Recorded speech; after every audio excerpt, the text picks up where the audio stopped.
ቤተሰብ ሰላም እንዴት ናችሁ? እንግዲህ ራሱ ላይ እንደምታዩትኝ ቤዛና ሩታ እየተደባደቡ ነው። ምንድን ነው ደስ ያደረሳቸው? ከዚህ በፊት ቪዲዮ ሲሰሩ እንግዲህ ተዋደው ነበር። ብዙዎቻችንም ተገርመን ነበር። ያው ቤዛ ታውቃላችሁ ሄርሜላን ቤቷ ጋብዛታለች። ሄርሜላ ከሄርሜላ ጎን ነች ምናምን ነገር። አሁን ደግሞ ተቀይራ ከሩት ጎን ሆና ወንድሜን ለቀቅ አድርጊ።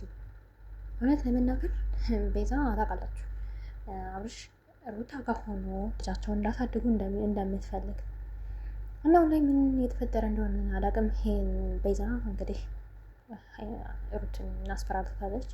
በጣም ከባድ ውሳኔ ነው። እኔ በጣም ነው የደነገጥኩት። እንደዚህ ይፈጠራል ብዬ አላሰብኩትኝም። ብቻ እስኪ ሄርሜላና አብርሽ ምን አይነት ምላሽ እንደሚሰጡ አላውቅም።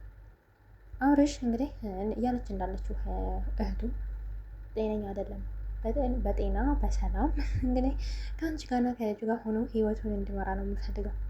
ይህን ነገር ለማድረግ ደግሞ አድግሽ ታላለች። ሩት ደግሞ በጣም ነው የተናደደችው። ምንድን ያናደዳት አትሉ?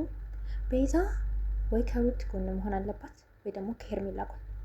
እንዴ ከሁለት ጎን እንዴት ይቆማል? እንዴት ይሆናል? ቤዛ ጋር ሄዳ እንደዚህ ትላለች፣ እዚህ ጋር ደግሞ ሩት ጋር እኔ በሩት ሀሳብ ተስማማለሁ። በቃ እውነቴን ነው የምላችሁ። ይህን ሲጀመር መምረጥ ያለበት አብረሽና አብረሽ ነው እንዴ።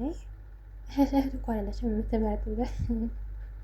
እኔም ሩት እያለቀሰች ስላል አይደል በቃ በዚህ ታይም ደስተኛ ስለሆነች ምናምን ሁላችንም ደስ ብሎናል። ምክንያቱም ሩት የመጣችበትን ነገር ስለምናውቅ መቼም እንድትከፋ አንፈልግም። ባለቀ ጨርሰናል እኛ።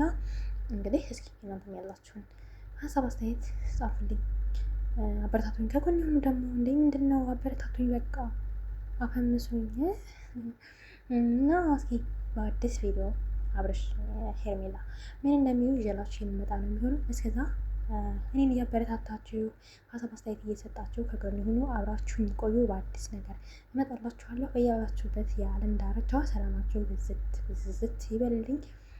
በቀጣይ በአሪፍ ነገር እንገናኛለን። ባይ ባይ።